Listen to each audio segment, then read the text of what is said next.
Nick Saban, remember we were talking about Jalen Hurts the other day and said that Nick Saban is the one who told him to transfer to Oklahoma. Well, Nick Saban came out and confirmed that and said, I told Jalen not to transfer to Miami or to Maryland. I think he was thinking about maybe playing for Coach Loxley up there, who had been at Alabama, instead going to Oklahoma where he could develop more as a passer. And we have a clip of Nick Saban talking. Yeah, let's go ahead and play the clip of Saban talking about this. And then when he wanted to transfer, I said, well, who has the best player? He wanted to go to Maryland or Miami.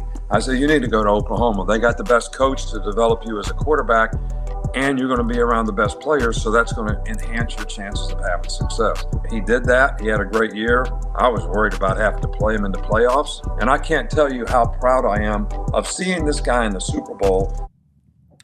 Yeah, and again, if I want to learn how to be a great chef and Emerald gives me advice, I'm probably going to take that advice. When Nick Saban gives football advice, and I think, again, this goes to show you kind of the hidden part of Nick Saban, who really does care about the players. Like, I think that's part of his recipe, and not part of the trick, but part of his program is those players genuinely know that he cares about them as people. And it shows you, because he's right. Especially at the point in time with Miami and Maryland, Oklahoma was the best option. Oh, yeah. You go play for Lincoln Riley, who just had another Heisman winner in Caleb Williams.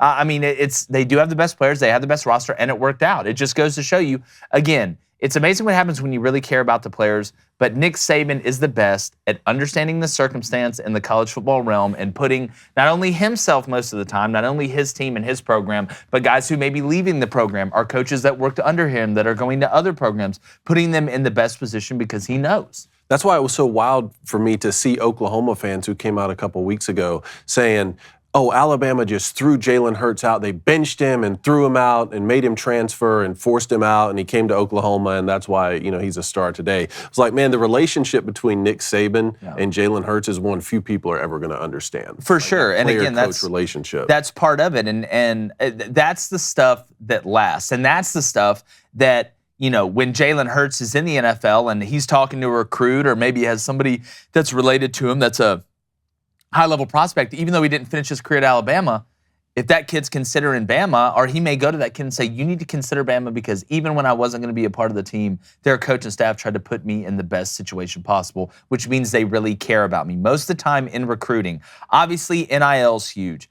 Going to the NFL, playing in front of a lot of fans. But when it comes down and there's a lot of even things, typically the scale, or the weight that tips the scale, is that the recruit believes that certain coach or that program or that certain coaching staff really, truly, genuinely cares about them as a person. That can be the weight that tips the scales to get a big-time recruit to finally choose you. But at what point is Jalen Hurts proven? Like we always say, it's like I'm watching college basketball right now, and there's really no freshmen anymore.